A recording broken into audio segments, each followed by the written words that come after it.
2020 and 2021 banner years in mortgage and real estate. I mean, obviously with inventory shortages plus a strong demand, you've seen home prices jump pretty significantly and noticeably over the last couple of years. With low interest rates, people have been refinancing left and right for any number of reasons because it's a very attractive and well worth the time, energy, and effort to do so. So as rates had started to creep up due to inflationary pressures here lately and the last couple of weeks, even at a slightly more rapid pace, have you missed the boat? Maybe, maybe not. So if you're sitting there thinking, well, I'm going to just kind of hang tight, let the market cool off a little bit before I get back into looking for a house, even though the need is there, you're kind of looking to time it up a little bit better where it's more advantageous to you. I think that's going to be a costly mistake because we're going to see rates continue to steadily rise. Hopefully, it won't be quite at the rapid pace that we've seen here in the first part of this year, but I don't anticipate things going backwards. So best case scenario would be things level out. Most projections, Mortgage Bankers Association, National Association of Realtors, Fannie, Freddie, everybody that kind of puts out their predictions and prognostications would tell you that by the end of the year, we're probably going to be settling somewhere in the high threes, low fours, depending on who you're looking at.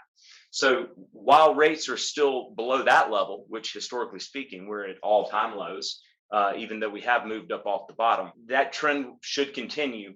Home prices are not going to slow down in terms of what their appreciation looks like because you've got so many first-time buyers entering in the market. You're not going to see home prices come down either, not in the near future. With so many millennials who are turning of that home buying age, you're going to continue to see the new and the first-time home buyers entering into the market. So that's going to keep demand up. And until supply can catch up, it's not going to let prices ease. Simple high school economics. So what you want to do is you want to get in while you can because the opportunity still is there. A good strategy can account for the fact that rates have moved up a little bit above where they were a couple months ago. And just because home prices are slightly higher doesn't mean that you're necessarily priced out of the market.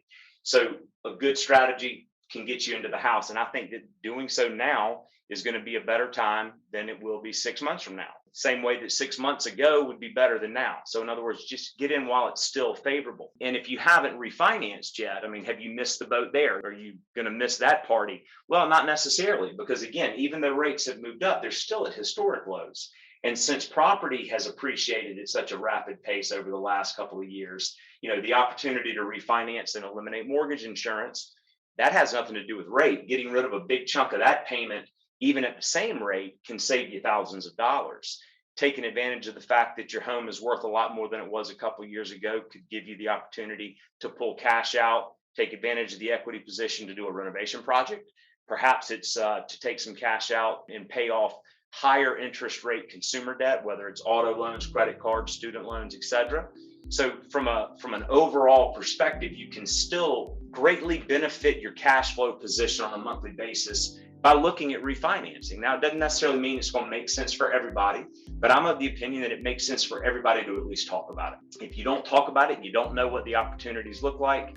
And if you don't know what they look like, you don't know whether or not you can take advantage of it. I think that making the assumption that rising rates have shut you out of the home buying market or have shut you out of the possibility of a refinance making sense is a misconception for sure. There are still plenty of opportunities to take advantage of in this market. But you haven't missed the boat. You have not missed the boat. The opportunity is still there. The window is still open. So let's get on the phone. Let's put a strategy together so that we can make sense of it and get highest and best use of your money. I'm here. Give me a call.